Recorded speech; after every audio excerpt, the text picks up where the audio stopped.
I'm Gabby Fuller, and welcome to another edition of Behind the Lyrics. Our subject tonight is hip-hop artist Papa Killa Bastard, arguably one of the most popular and controversial artists in the music industry. The notoriously private artist gave Behind the Lyrics an opportunity to go behind the scenes of his latest music video.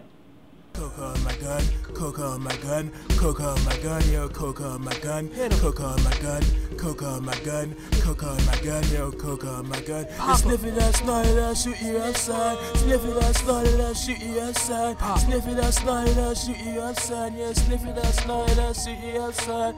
Coca on my gun, coca on my gun, coca on my gun, yo, coca on my gun, coca on my gun, coca on my gun.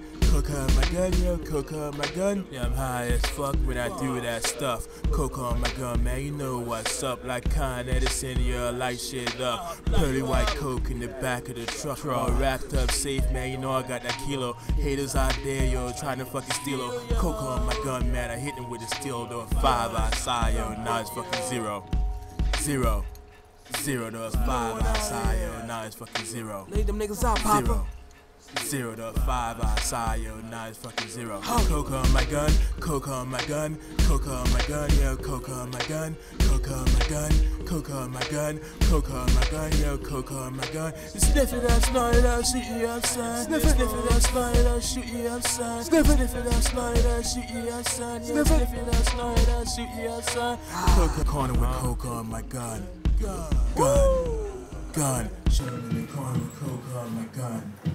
Gun, chillin' in the corner with coca on my gun. Papa, Killa. Papa, thank you so much for taking the time to speak with us today.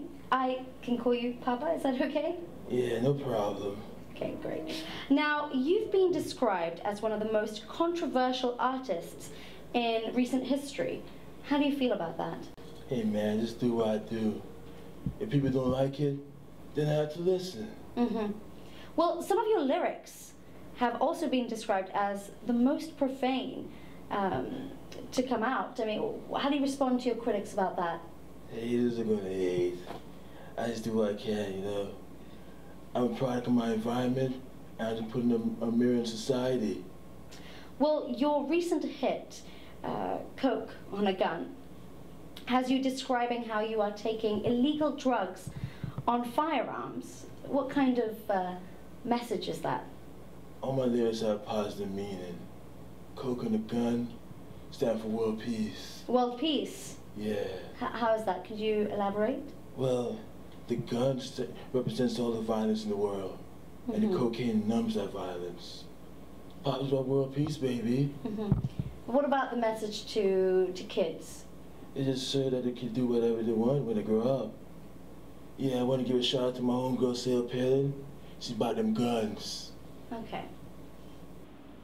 As you can see, Papa does not shy away from controversy. But how did this man come to be? Papa has said he grew up a product of his environment. He was the hype man for Southern rapper Big Stove. Tragically, Big Stove's life ended when he suffered a fatal heart attack at a Waffle House restaurant. It was then that Papa broke out on his own. Papa, you have said that Big Stove brought you out of the jungle. What did you mean by that? Well, growing up a shorty in the streets was a wild idea. Big homie Stove gave me a shot. Rest in peace, big homie. Well, you've also brought your entourage here with you today. Would you mind introducing us? Yeah, this is my homeboy right here, Durag. He's like my right-hand man. And right there's my DJ Fitted. I like to keep people from the hood around me, you know? From the hood. You know what I'm saying?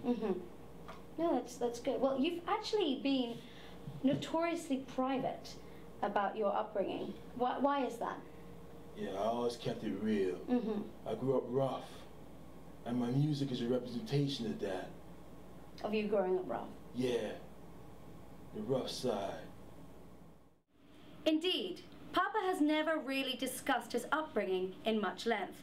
So we here at Behind the Lyrics decided to go back to where it really began. I'm sitting here today with Claudette Watkins, the sister of Papa Killa Bastard. Thank you, Claudette, for taking the time to speak with us today. Thank you for having me. So, Claudette, could you tell us a little bit about how Papa grew up? First of all, his name was Clarence Watkins III. And we had a very good childhood. Our parents worked very hard to ensure that we had the best of everything. So, Papa, Clarence, did not grow up on the streets? The streets? The only streets that boy has ever seen is the suburbs. So he did not have a rough upbringing?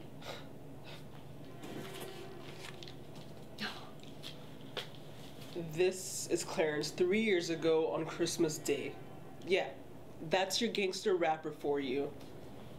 We miss you, Clarence. We haven't spoken to you in over a year. Call us. Papa, does the name Claudette mean anything to you? Nah, who that? Well, it's funny you should ask, because we have reason to believe she is your sister. Yo, I never had a sister. You made a mistake. You messy, yo. You so messy. Well, how do you explain this? Yo, what Where you get that from, yo? Interview over. Papa. Do-rag. Fitted. We out. Papa. Clarence.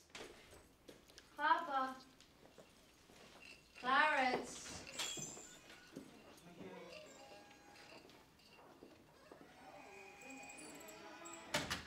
We tried contacting Papa for further comment, but our calls went unanswered. Some call his lyrics art, others describe it as profanity-laden trash. After our brief time with Papa, we discovered he is more complex than we imagined. On the one hand, a ruthless gangster rapper from the streets. On the other, a product of a suburban middle-class family. I think time will tell if Papa will survive in this fickle music industry. This has been Behind the Lyrics. I'm Gabby Fuller. Good night.